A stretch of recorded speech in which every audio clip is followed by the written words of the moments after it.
Welcome back to The Whole Picture. Selling effectively online begins with good online photos. Clear and decisive photos grab your buyer's eye. Add a decent description and your item can become irresistible. My student Lee Roberts' photos just haven't reflected the potential of the item she wants to sell. Hey, Lee. Hi, Erin. Good to see you. Good to see you, too. Wow, you brought a lot of great stuff. Go ahead and set that down over there. Okay, great. And we'll get started. Now, you mentioned you were having some problems taking photographs of your items, right? I am, yes. Okay. Well, I went ahead and grabbed some things in the house that we're going to use today to take some great photographs. Good. And really help you sell that item. That would be good. All right, so just remember, whenever you're taking pictures of anything for an online auction, this is really your chance to make it look as visually appealing as possible and really capture their attention. Right, because the more appealing the picture looks, the more people will be interested in the product. Exactly. Great. Yeah, so you can sell it. That'd be nice. The whole point. All right, so the first lesson I'll teach you today is about composition. Okay. And by composition, I mean how we're going to position those items within the frame. Okay, good. So if we have multiple items that we're selling, maybe you've got a lot of wooden bowls or something, we'll just position those artfully within the frame to make them look visually appealing, but also so people get kind of a description of what they're actually about. Okay. Okay, and then if we just have, say, one item, we'll get a front view of that and have it fill the frame, and then also get, say, a side view or back view, just depending on that item. Are we going to use more than one photo? Yes, exactly. With these online auctions, what's great is you can upload multiple photographs, and that really helps you show off that item. Right, because they can look at more than one photo than multiple photos of it. Yeah, so it makes it a lot easier to sell that way. Great. A lot more descriptive. And then also, if there are any distinguishing characteristics on that item, like little details or special marks that would really help its identity or show off its value, we'll make sure we photograph those too. All right, great. So here's a great tip. Just put yourself in the buyer's shoes. As you're photographing that item, think about what you would want to see as the buyer if you were going to buy that online. Begin by removing any objects that will inhibit you from taking the photo. Once cleared, you'll need to place a backdrop over the area to create uniformity. Make sure your object stands out on the background. If not, try a different color.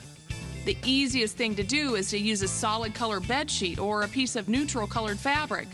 Your background should never call attention to itself.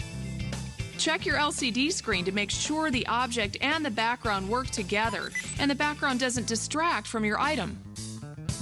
For extremely large items like this chair and ottoman, it's best to photograph them where they are.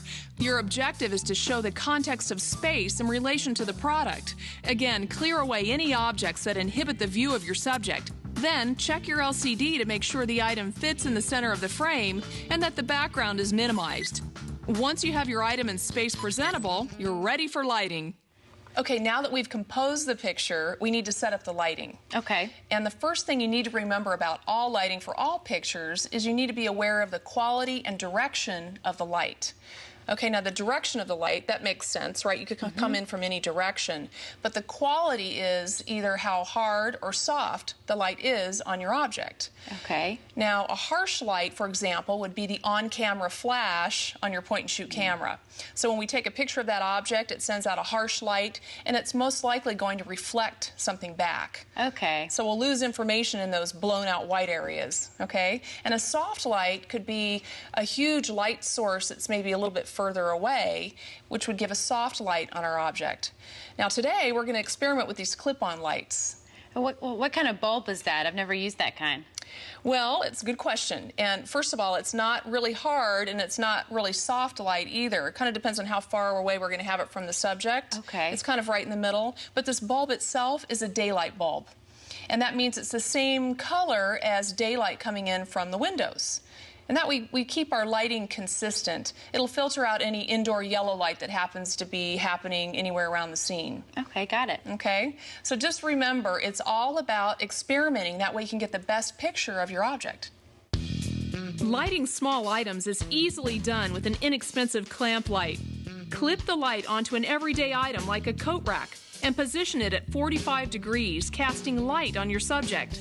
To fill in the shadows on the opposite side, position a white reflector board and then bounce light towards your subject. Take a look at the effect in the viewfinder or LCD and move the light back and forth as necessary. Buyers want detail, so get as much of the subject in the LCD screen as you can. Also, you want to be as close as possible to your subject without creating distortions or shadows. At times, you may need to exercise more control over the amount of light being used. Dimmers allow amateur and professional photographers an easy way to control the amount of light on a subject. As you become more advanced, think about investing in a lighting kit. There are some inexpensive lighting kits that will create the perfect amount of light for online photographs. They make it much easier and faster to set up your shot. If you'd like to know more about working with lighting for digital photography, visit our website at DIYnetwork.com. Lee has quickly learned capturing a buyer's attention begins with a captivating image. But getting the image is only part of the process. Up next, I'll show you how to get things down to the right size for the web.